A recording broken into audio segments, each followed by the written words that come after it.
Good evening. I'm Leland Vittert. Thieves in America appear to no longer fear the police or prosecutors, much less the people they are stealing from. And perhaps that is with good reason.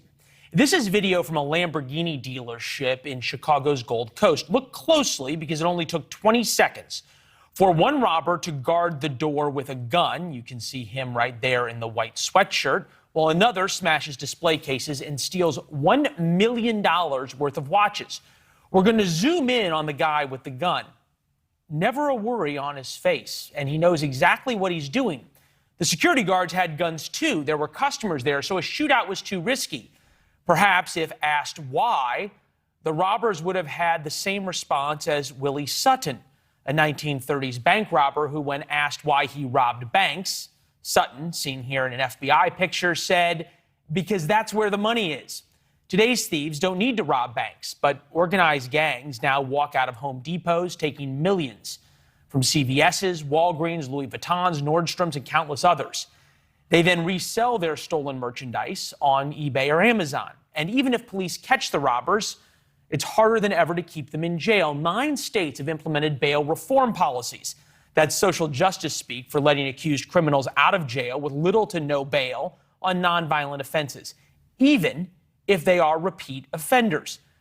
It's gotten so bad that the state's attorney in Chicago, where this video is from, home to a number of the highest profile smash and grab robberies right now, says she might consider prosecuting thefts for under $1,000. Up until now, those thieves have largely gone unpunished in Illinois. In California, police say Proposition 47 that made stealing less than $950 at any one time a misdemeanor gives thieves a license to steal with effectively no limit.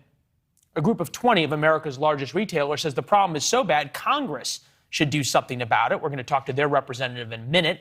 A new NewsNation poll shows nearly 2/3 of Americans think current sentencing laws and sentencing guidelines around theft are too soft. The pollster behind these numbers tells us what they mean for the social justice movement in America. But we start with NewsNation's Brian Entin in Florida with his reporting on why some retailers refuse to confront thieves in the act. Brian, good evening.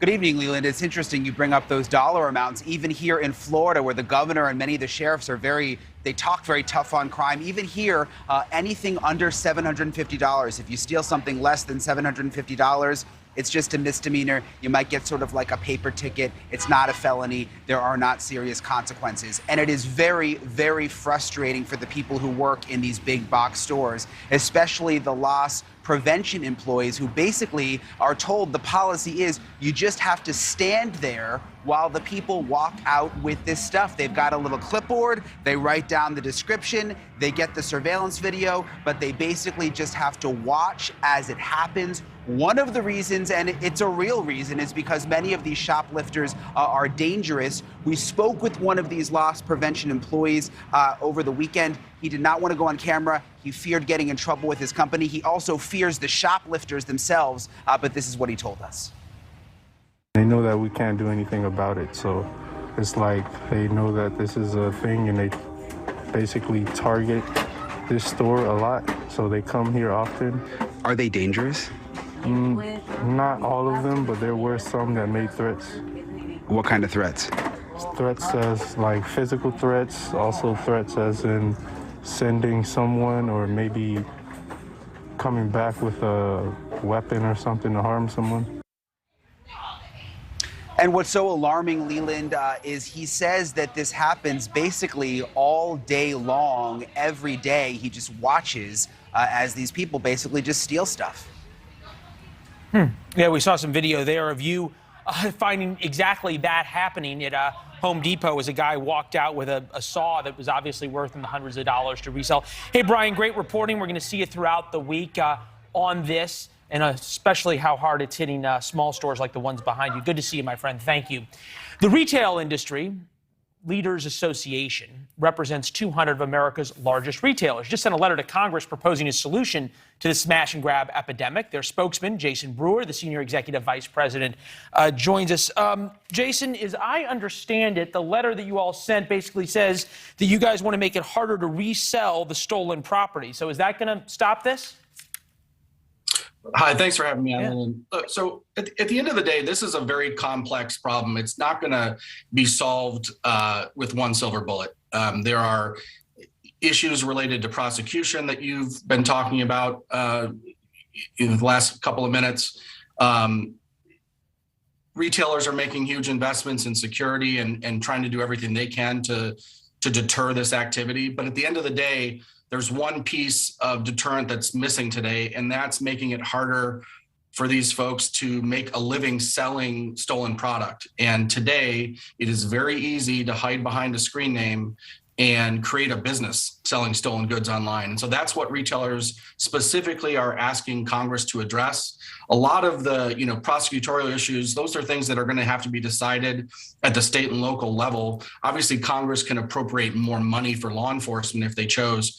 But this is one area where we do need a national solution. We need Congress to make it harder to hide behind a screen name and sell stolen goods. That's a huge part of the problem, and it's why these folks can steal something quickly and resell it that day. No, it makes perfect sense. You point out, though, the prosecution and bail reform is a big part of the problem as well. And what I'm interested in sort of this juxtaposition, because you've got somebody like Home Depot who's on this list. They've contributed $1 million to the Lawyers Committee for Civil Rights under law, which is a big proponent of bail reform. At the same time, they're really upset about people stealing from them, as evidenced by the letter that we all talked about. How can you have it both ways? Well, retailers have never supported raising felony thresholds. But they're supporting groups that support that. I mean, to suggest that they contributed to one group and that was the reason that felony thresholds went up, I don't think quite computes. Okay. Let me be clear. Retailers have never supported defunding the police. We've never supported the idea of raising felony thresholds and not going after criminals. So, I can make that abundantly clear for you. You brought up, it's interesting, you brought up the millions that retailers are spending. It makes sense because it's a huge cost to retailers, which retailers invariably pass on to the consumers. But a number of the retailers out there, the big box stores, have these no chase policies. They have policies that the loss prevention officers aren't going to try and stop the shoplifters, as Brian Entin was reporting. The bad guys know this. Isn't it at some point a responsibility of the people who want to stop the thefts to employ people also to stop them? It's a tricky situation. If you're a loss prevention person and you see somebody that's carrying a weapon, what you may not see is 2 or 3 of their friends that are on standby. There are plenty of videos that show, more than one individual involved. And so the last thing a retailer is going to do is say to one of their employees, a clerk or a greeter or anybody, hey, go chase that person down. They may have a knife, a gun, mace.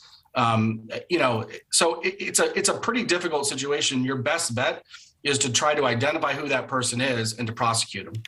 And as you point out, the prosecution part is a really hard one to crack, especially in some of these bigger cities.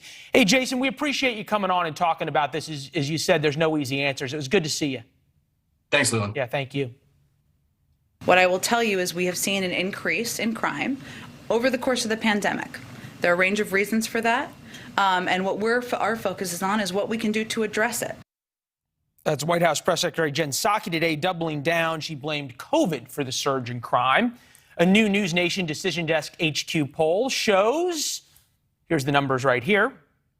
Somehow, the poll numbers didn't get ever.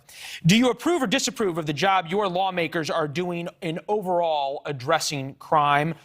37.3% approve, 49.4% disapprove. Scott Tranter handled data for the Marco Rubio campaign in 2016, now works in the private sector conducting polls for hedge funds, politicians. Co-founder of Decision Desk HQ, joins us now. Scott, were you sort of surprised at all by any of the numbers in here? No, especially given that roughly 55% of Americans think America's on the wrong track, combined with the fact that 2/3 think that the punishment for these types of crimes is too soft. So it's not surprising to me at all that about 50% of the Americans think that this is a problem. They think it's a problem. The White House seems to at least be dancing around the idea that it's a problem. Is there a disconnect between how the White House views this, perhaps, and how the American people do politically? I think so. I think so, and it's kind of opening with that opening number you said is, the majority of Americans think it's their lawmakers' problem. And so you got to point to the person in the White House, you got to point to your local mayor, you got to point to your local governor, all those types of things. The people just blame the government for these crime sprees. And so that's why if the White House and some of these other people are trying to deflect it. Yeah, it's interesting. Sentencing laws, do you think the current laws and sentencing guidelines around theft are too soft, too strong, about right? Overall, too soft, almost, as you pointed out, 2/3 of the country, but too soft among African Americans, a full 40% of the country as well, and 41% say about right. Only 20% say too strong. You get this as you talk to people in the African American community, especially in some of the poor neighborhoods in big cities, say that the lax sentencing and the bail reform is actually hurting their community the most. Yeah, I know it's an interesting divide you see there, and I think the numbers kind of show that, while there's a macro trend on what people think about sentencing guidelines and crime, all politics is local, and all opinions on crime and punishment are local as well. Yeah, interesting.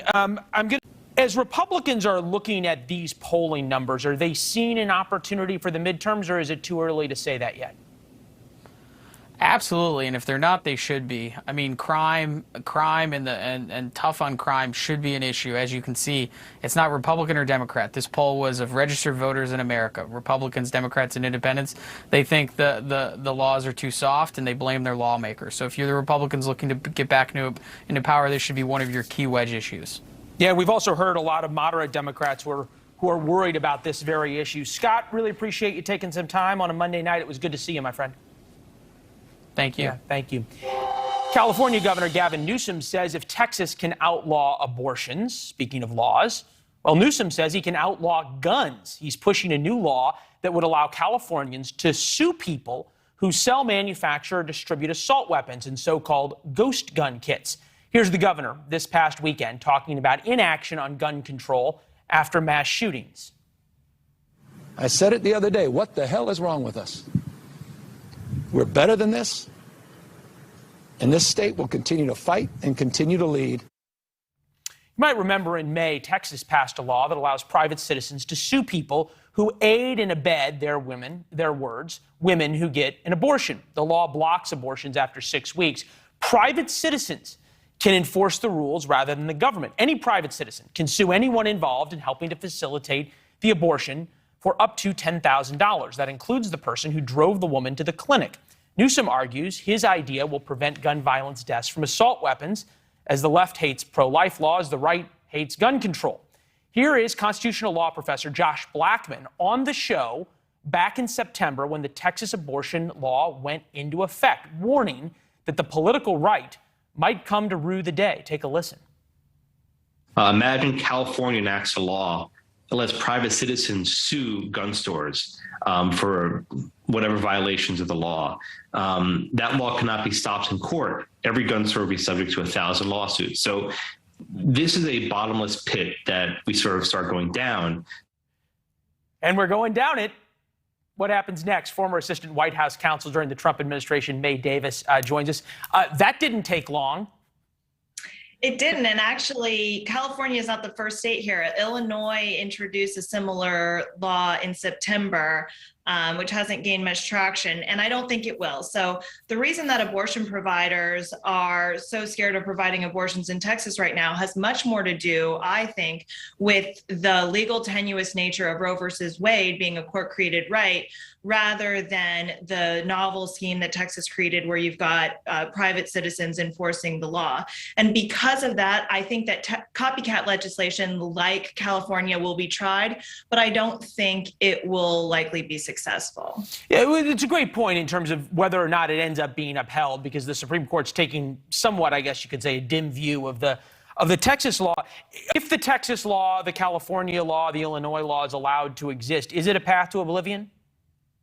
It really isn't. I think that people might think it's some sort of strange way to do business where you have to get sued before you can vindicate a right. But actually, that's the way that the world has worked normally since the beginning of the Republic. So normally, a state passes a law, for example, you can't discriminate on the basis of sexual orientation. A cake baker says, well, I'm not going to comply with that law, and I'm not going to bake a cake on the basis of my, religious rights. And then the couple who wants the cake sues, and they litigate that all the way up to the Supreme Court. The fact that the Texas law makes that more likely to happen and kind of pushes, the pieces one way or the other. I guess, let me just use, reasonable people can agree that using private lawsuits to end run around core constitutional rights isn't going to work in the long run. I think it's not going to work in the long run. And I think that the solution that the View might be asking for is kind of worse than the disease. If you really want every state law and every state issue that involves purely private people to immediately be seen by a federal court and then immediately be seen by the Supreme Court, we no longer have a democracy. We no longer have people thinking about the Constitution besides one unelected federal judge leading up to 5 unelected federal judges. All right. Hey, May, it was good to see you. Thank you. Thank you. Another high-profile TV news anchor is leaving his job. What the headlines are not telling you about Chris Wallace's departure. A mother and daughter were killed in Texas by an alleged human smuggler near the border. We look at the non-victimless nature of an open border when we get back. And tonight on Prime, Brian Entin has much more on the nationwide crime wave and holidays on alert, 9, 8 Central, right here on NewsNation.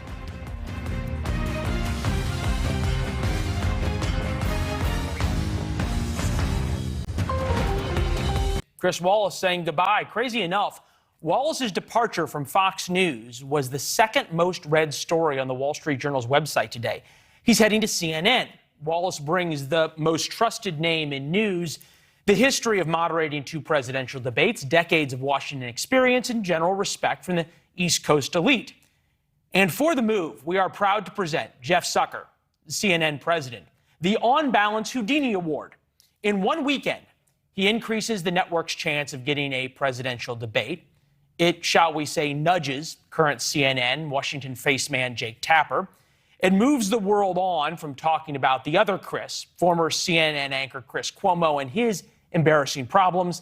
And lastly, it gets tons, and we mean tons, of free press for CNN Plus, the company's yet-to-be-launched streaming service. We bring in Colby Hall, NewsNation producer, founding editor of Mediaite, the nation's premier media commentary website. All right, Colby, did I miss any of the things that this helps Jeff Zucker out with?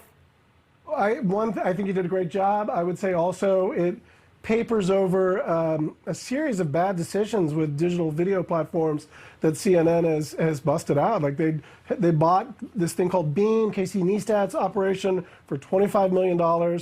It no longer exists. They launched a thing called Great Big Story, which was another digital video platform. They promised to put $70 million. I don't think they put all that into it. But CNN still doesn't have a streaming strategy. And even though they've hired Chris Wallace, which is a big splashy, and it's a great hire for them, CNN Plus still doesn't exist. So yeah, well, they shut down. You're right. I think this is a good story for them to sort of get from behind the 8 ball. Yeah, and they shut down CNN Pipeline. That was the original streaming service that was a complete bust. You view cable news as a sport. You're sort of one of the chief commentary writers in the sport of cable news. Is this Tampa Bay getting Tom Brady? Well, that's a great metaphor. Thanks. It's not mine, but I stole it from a friend, so there you go. There you go. I think if Tampa Bay was sort of like 7-9, maybe. Because right now, Fox News, they started the year in 3rd place for 3 straight weeks, which had almost never happened. And now they're so dominant that more people tune into Fox News than CNN and MSNBC combined. It's a big loss for Fox News because he was their sort of like, honestly, he's one of the few Cronkite-esque news people out there. And so it's a big loss for Fox News. But Fox News isn't necessarily like, you could argue that they're less news, but they're enjoying a good time. Yeah, you think about it. Seeing exactly how he'll work out on CNN. Yeah, you think about it for Fox. All of my right-wing friends are very happy, at least the ones who are vocal on Twitter, which is not real life. But does this show that Fox News is giving up on having people who the MAGA crowd hates? I don't think so. I think Chris Wallace saw an opportunity to cash a bigger check. I mean, Chris Wallace. Yeah, but cash a bigger check, but he conceivably he's going to have to work 5 days a week. Is he actually going to do that? It seems as though he wants to do that. Maybe he wanted to, dip and get out of Fox News, which has changed materially over the last 3 or 4 years, and for better and worse, I think. But yeah, I don't know. I think Chris Wallace gets hated by the MAGA set because he has tough questions of Trump and his surrogates. He's also thought by progressives to be, kind of a secret conservative. I think that's the best thing you can be as a journalist, is to be the guy that angers everyone. And I think he's as close to it that we have right now. And therefore, I think it's a big loss for Fox News. Will their ratings suffer at all? Fox News Sunday didn't really rate. So from a business perspective, it's not a big loss for Fox News. From a cred perspective, it is significant. Yeah. Says a lot. Hey, Colby, great way to sum this all up. Thank you. I appreciate it. Fascinating to get the behind the scenes on this. Plus, coming up, how one of the world's richest men reacted to his worker dying in a devastating tornado across Middle America.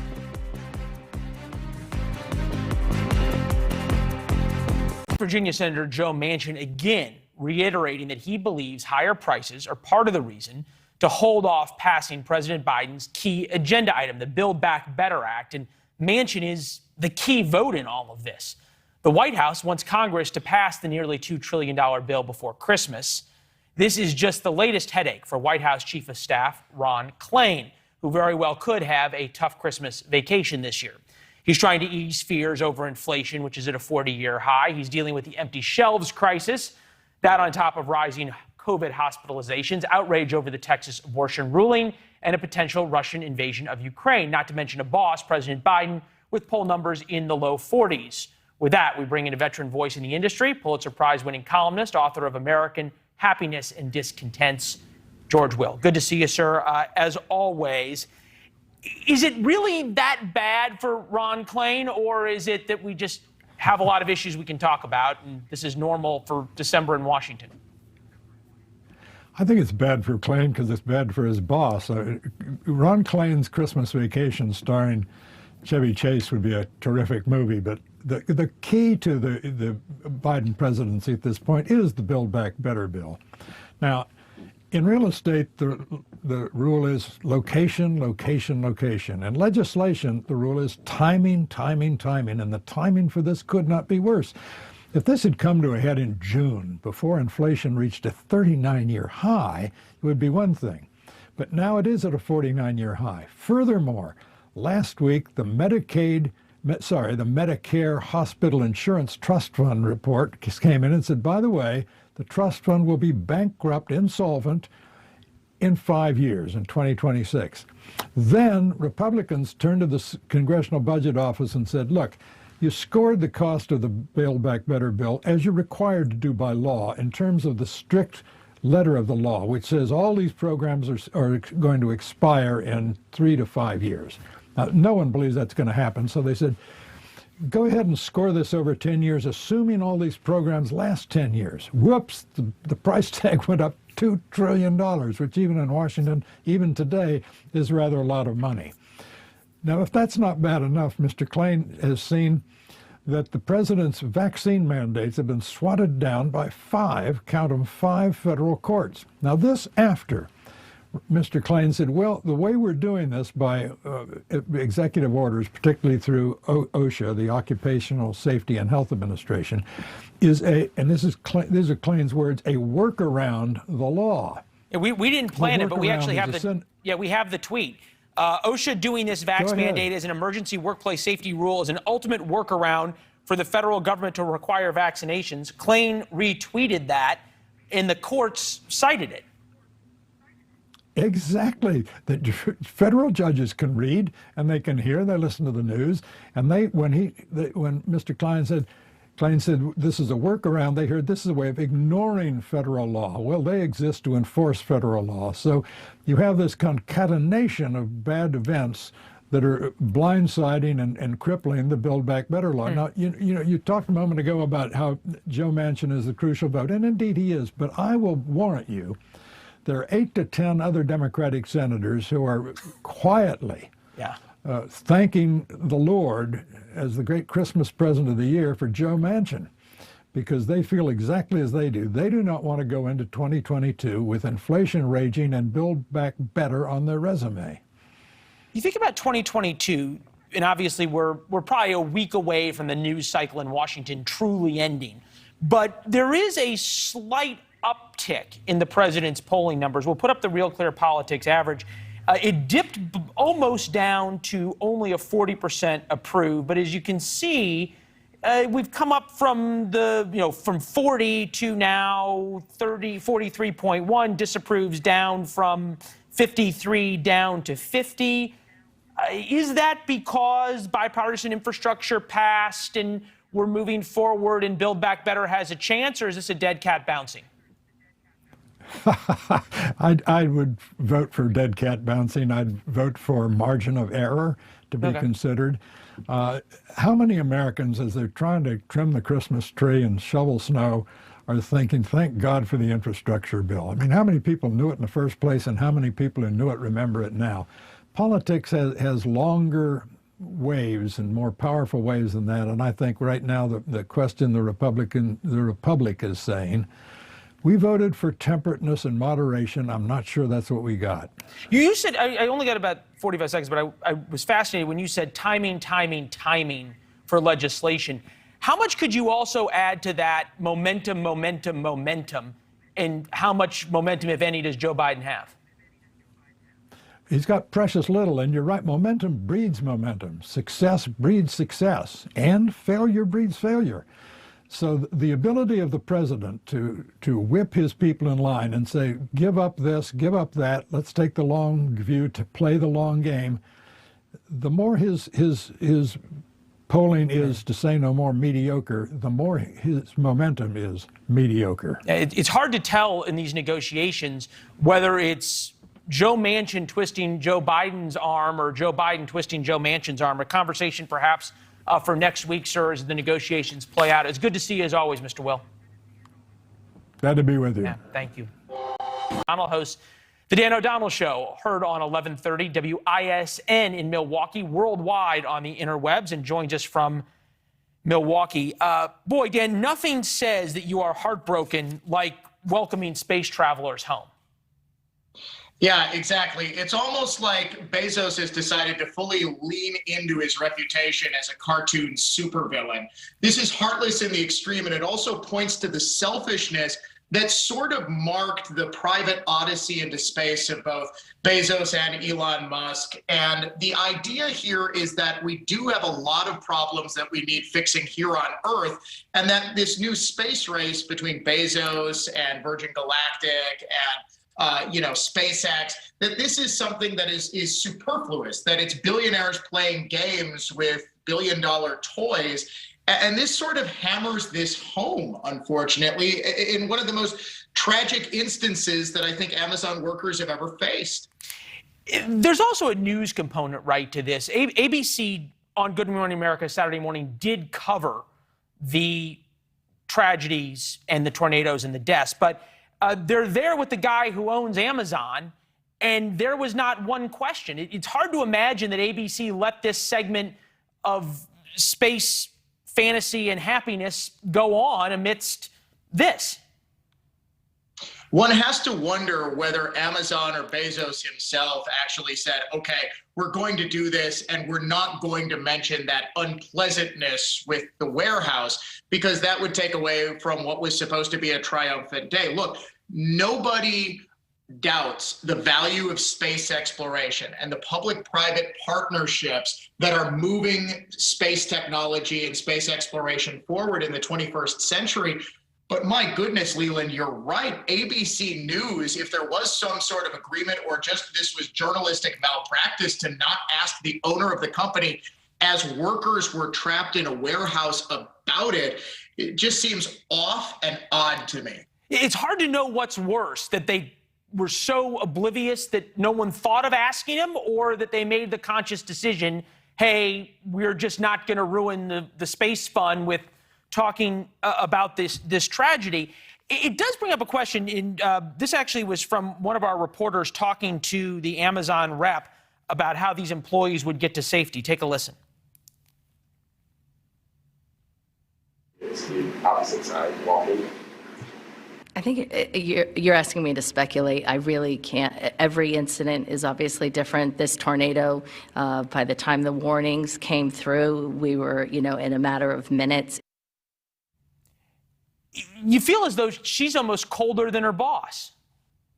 Yeah, you certainly do. And she was obviously coached very heavily because Amazon, of course, has been the target of federal regulators and regulators in several states because of work conditions, because of the exact sort of thing that is now front and center. Were they denied access to their cell phones? Did they have enough advance warning?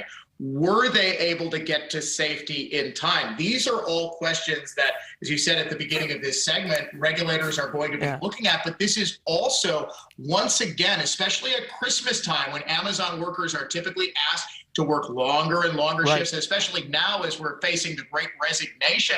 I think this is going to cause a lot more heat to be put on Amazon at both the federal and state level where they have these warehouses. We'll stand by to see if ABC News reports on it. Dan, good to see you. Appreciate it. Thank you, Leland. Thank you. Illegal immigration is not a victimless crime. We're going to introduce you to two people who were killed, who certainly were innocent bystanders because of illegal immigration. Examine if the Biden administration is actually doing anything to stop it. The United States has an important role to play in addressing the root causes of migration. At the same time, our government cannot do its work alone. Private sector investment in the region, of course, has both a direct and an indirect impact, from job creation and financial inclusion to promoting good governance and rule of law. All right, that's the plan for the Biden administration. Vice President Harris was at a roundtable today with leaders of some of the world's biggest companies. She wants them to invest in Central and South America countries to help bring economic opportunities to those countries, which would then slow the influx of migrants to the United States, hopefully. And obviously, it would help with her job as border czar, addressing the root causes of illegal migration. Illegal immigration has been plaguing the vice president's approval numbers as well as the president's. If for no other reason than it's much more than just a left versus right issue. Over the weekend, a mother and daughter, innocent residents of Texas, were killed when the driver of an SUV T-boned the mother's car. The driver was not a U.S. citizen, was trying to flee from police at the time. There were 6 illegal immigrants in his car from El Salvador and Guatemala. All of them are in custody, and the driver of the car obviously is now charged with human smuggling, among other charges. Joining us now, independent journalist Ali Bradley, who spent a significant amount of time down not only in Central and South America, but also on the border as well. Tragic doesn't even begin to describe this. At the same time, it seems like this accident is just sort of emblematic of the real costs that these southern border towns are living through. Yeah, hi, Leland. I think you're exactly right in the situation where I don't think a lot of people take into account what is happening in these communities, right? And a lot of people just kind of dismiss it as, oh, they live in a Texas border county, or they live in a Arizona border town. They're used to this. This is something they deal with, and the border is closed. I'm interested from your perspective being down there, as you're talking both to law enforcement and to the illegal immigrants themselves. Is this idea of remain in Mexico changing what's happening on the border at all? Not at all. If anything, when we first got to Yuma, Arizona, on basically day one of this trip, Leland, they were saying we were kind of rushing in because of that. But then we start to talk to law enforcement individuals, and there's only 7 different areas along the border that are actually implementing this. And in the Del Rio sector alone, they can only send back 30 people under MPP. So they said it's a drop in the bucket. What does that really help? And it's certainly not helping, people living in those communities feel any safer. In terms of people in those communities feeling safer, have they told you that they have a plan to deal with this, or are they forced to live with whatever the Biden administration gives them? Well, Texas DPS, Governor Greg Abbott, has expanded Operation Lone Star. So they are actually arresting for criminal trespass now. Just over the last 3 days, they arrested 11,000 people plus for criminal trespassing, and just along the southern border in just a matter of days. So they are expanding operations. But now that doesn't mean that those people living in those areas feel fully safe. What that means, Leland, is we've now got Galveston police living on one ranch owner's land. We've got cameras all over their land. We've got them getting phone calls in the middle of the night saying, lock your doors, turn off all your windows, get inside of your home. Yeah, we know that Texas DPS can't enforce laws on federal land because they haven't been allowed to. Real quick in this sense, and give the White House their due. They say that if we address the root causes of migration, then people aren't going to have as much of an incentive to come to America. The people you're talking to are coming up from Guatemala and El Salvador. Are any of the issues that the White House is talking about in terms of climate change and some of the economic issues that they're talking about, things that the migrants are talking about? No, I mean, they're surely talking about corruption within their governments. So if we're going to just continue to allocate funds to these countries, which we know about, we've seen it, then how are we going to make sure it's not falling into the corrupt hands of said government that these migrants are blatantly saying they're leaving from? And you're watching video right now. I was embedded with Texas DPS, Leland, over the weekend. And that was the moment that we apprehended 6 people that were hiding. I mean, the brush is so thick. These guys have, I mean, just an impossible job right now. And within less than 4 hours, we caught 4 different groups in one county in just one night. And we were out there, you know, you're running miles and miles in this, and it was 36 degrees out that night. Yeah, brave reporting for you to be out there, and we appreciate you coming back and talking to us about it. We'll talk to you soon. Thanks, Leland. Take care. Be well. How will Time's 2021 Person of the Year, Elon Musk, use his title and influence for good or for evil?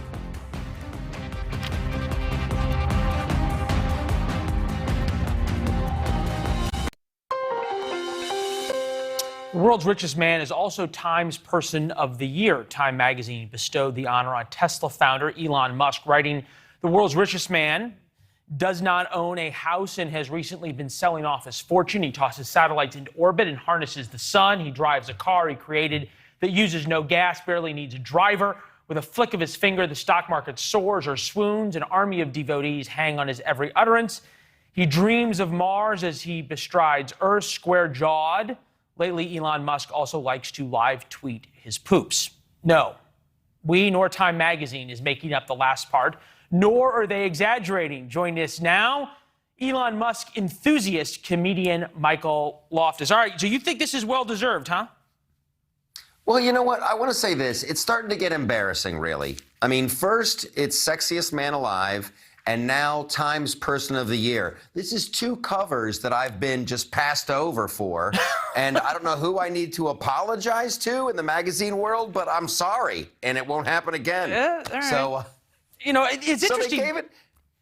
This one was interesting. I was reading my buddy Mike Allen talking about the interview with Musk. He's not your typical sort of liberal intelligentsia billionaire. Even on vaccines, he says, yes, I think vaccines work, but I'm against mandates. Talked about freedom being eroded in America. This isn't your typical celebrity that every magazine would be in love with. It's wild. He's like the anti-Jeff Bezos. You guys did the story earlier about Bezos being uncaring. Well, Elon Musk is the equal and opposite. Like, I want to be this guy's friend. How cool is this dude? His Twitter account is hilarious. Not as funny as mine, but still pretty funny. He's going to save humanity by getting us to Mars. He's invented electric cars. He has taken multitasking to a whole nother level. I think I speak for most men everywhere to say, like, Elon, calm down, buddy, calm down. Like, I can't hang Christmas lights and take out the trash on the same day. He's already invested faster than light travel. Well, self-awareness is the first step, of course, Michael. But our PA Caroline said he seems a little creepy. I don't know if this is based on the poop tweets or the pictures or both. I would never want to be stuck in an elevator with him. And there's a little bit of agreement there, right? That's what a girl says when she knows she's never going to date the guy. She's like, oh, I don't like him anyway. He seems creepy. That's what they say. He gives me the creeps. I guarantee Elon Musk comes rolling into the office. Yeah, the creep factor will go way down. She's not in my ear right now. Otherwise, I would suspect that she might have something to say about that. Michael, it was good to see you, my friend. Thank you. As always, it was awesome. That was great. All right. And next year we'll divvy up the covers. I'll go sexy, you go man of the year. I like that. All right, I can live with that. Dan Abrams could be both man of the year and sexiest. He's next. Thanks for watching. Click the red subscribe button below so you can get more of NewsNation's fact-driven, unbiased coverage.